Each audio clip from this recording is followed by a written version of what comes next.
Hi అండి, నేను కిచెన్కి స్వాగతం. ఈరోజు రెసిపీ పెసరపప్పుతోని గారెలండి. అదండి వడలు చాలా బాగుంటాయి, క్రిప్సీగా ఉంటాయి. ఎలా చేయాలి ఏంటనేది వీడియో చూపిస్తాను. ఆయిల్ తక్కువగా పడుతుందండి పెసరపప్పు గారెలకి, ఎక్కువ ఆయిల్ కూడా ఉండదు. ఎప్పుడంటే అప్పుడు తినొచ్చు, హెల్దీ కూడా. మీరు కూడా ఒకసారి ఖచ్చితంగా ట్రై చేయండి. అయితే ఎలా చేశానంటే, ముందుగా పప్పును ఒక 4 గంటల పాటు నానబెట్టుకోవాలండి. ఇక్కడ నేను పెసరపప్పు డైరెక్ట్ తీసుకున్నాను, షాప్లో దొరికేదే.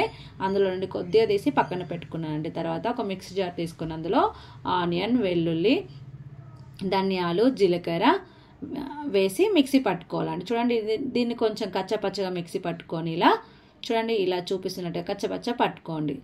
తర్వాత ఇందులో మనం నానబెట్టుకున్న పప్పు ఉంది కదండి, తీసి మిక్సీలో వేసుకోండి. ఇలా మిక్సీలో వేసుకొని మనం కొంచెం తీసి పక్కన పెట్టుకోవాలి ముందే, అది మాత్రం తర్వాత యాడ్ చేసుకోవాలండి. చూడండి, ఇలా మిక్సీ పట్టుకోవాలి. ఎక్కువ ఫైన్ పేస్ట్గా పట్టుకోవద్దు, కొంచెం కచ్చపచ్చగానే పట్టుకోవాలండి, అప్పుడే చాలా బాగుంటాయి. మెత్తగా పట్టుకుంటే ఏంటంటే మనం డీప్ ఫ్రై చేసేటప్పుడు సరిగా కుక్ అవ్వవు. కొంచెం పట్టుకొని మనం పక్కన పెట్టుకున్న పప్పు కూడా ఇందులో యాడ్ చేసుకోవాలండి. అక్కడక్కడ బద్దలుగా ఉంటే మనం తినేటప్పుడు టేస్ట్ చాలా బాగా వస్తుంది. తర్వాత ఇందులో కొత్తిమీర, కరివేపాకు, రుచికి సరిపడా కారం, సాల్ట్ వేసుకోవాలండి. పచ్చిమిర్చి కూడా వేసుకోవచ్చు, మీ ఇష్టం అండి, ఆప్షనల్. పచ్చిమిరపకాయలు వేసుకున్నా పర్లేదు, కాకపోతే కారం వేసుకుంటేనే టేస్ట్ బాగుంటుందండి. అందుకనే నేను ఇక్కడ కారం వేసుకున్నాను. చూడండి, మొత్తం పిండిని ఇలా కలుపుకొని పక్కన పెట్టుకోండి. తర్వాత డీప్ ఫ్రైకి ఆయిల్ పెట్టుకోండి. ఒకవైపు చూడండి, కొద్దిగా తీసుకుంటూ ఒక కవర్ పైన ఇలా చేసుకోండి, గారెల్లాగా, వడల్లాగా. బాగా ఎక్స్పీరియన్స్ పర్సన్స్ అయితే హ్యాండ్ మీద చేసుకుని వేసుకుంటారు కదా, మనము అలా చేసుకునే అంత లేదండి, నాకైతే చేయరాదు అలా. అందుకే నేను ఇక్కడ కవర్ పైన ఇలా ముందే ఇలా ఒత్తి పెట్టుకుంటాను. అంటే ఒకసారి వేయడానికి సరిపడా ఒత్తి పెట్టుకుంటానండి, ఒక 4, 5 అలా చేసి పెట్టుకుంటే ఏంటంటే మనం ఆయిల్లో వేసేటప్పుడు మనకి ఈజీ అవుతుంది. అందుకని ఇలా చూపిస్తున్నట్టుగా ఇట్లా ఒత్తుకొని పెట్టుకోండి.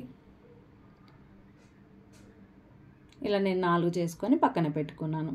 ఇప్పుడు డీప్ ఫ్రైకి ఆయిల్ పెట్టుకొని, ఇంట్లో పప్పు చూడండి ఇలా కనిపిస్తుంది కదా, ఇలా ఉంటుంది. ఇప్పుడు డీప్ ఫ్రైకి ఆయిల్ పెట్టుకొని, ఆయిల్ వేడయ్యాక ఒక్కొక్కటిగా వేసుకోవాలి. మంట మాత్రం మీడియం ఫ్లేమ్లో పెట్టుకోవాలండి, అస్సలు హై ఫ్లేమ్లో పెట్టద్దు. మీడియం ఫ్లేమ్లో పెట్టుకొని ఒకవైపు కాలిన తర్వాత ఇంకొక వైపు టర్న్ చేసుకోవాలి. చూడండి, ఒకవైపు కాలిన తర్వాత నేను ఇంకొక వైపు టర్న్ చేసుకొని 2 వైపులా కాల్చుకుంటున్నానండి. ఇవి పెసరపప్పు గారెలు చాలామంది లైక్ చేస్తారండి. మంచిగా చికెన్ సూప్ కానీ, మటన్ గ్రేవీ కానీ ఇట్లా ఉంటే వాటితో అద్దుకొని తిన్న బాగుంటుంది. లేదా టమాటా చట్నీ అప్పటికప్పుడు చేసుకున్న రోటి పచ్చడి కానీ ఇలా చేసుకొని ఆనియన్ కట్ చేసుకొని తింటే అసలు కేక ఉంటుందండి. ఖచ్చితంగా మీరు కూడా ట్రై చేయండి, అలా తినండి. ఎలా ఉందో కూడా కామెంట్ సెక్షన్లో కామెంట్ చేయండి. ప్రస్తుతానికి నేను పిల్లలు స్కూల్ నుండి రాగానే వేడివేడిగా ఇచ్చేద్దామని చేశానండి. వాళ్ళది టమాటా కచ్చప్తో తింటారు, లేదా స్వీట్ సాస్తో కానీ తింటారండి. ఇలా చేసుకోండి, ఎంజాయ్ చేయండి ఫ్రెండ్స్. వీడియో నచ్చితే లైక్, షేర్, సబ్స్క్రైబ్.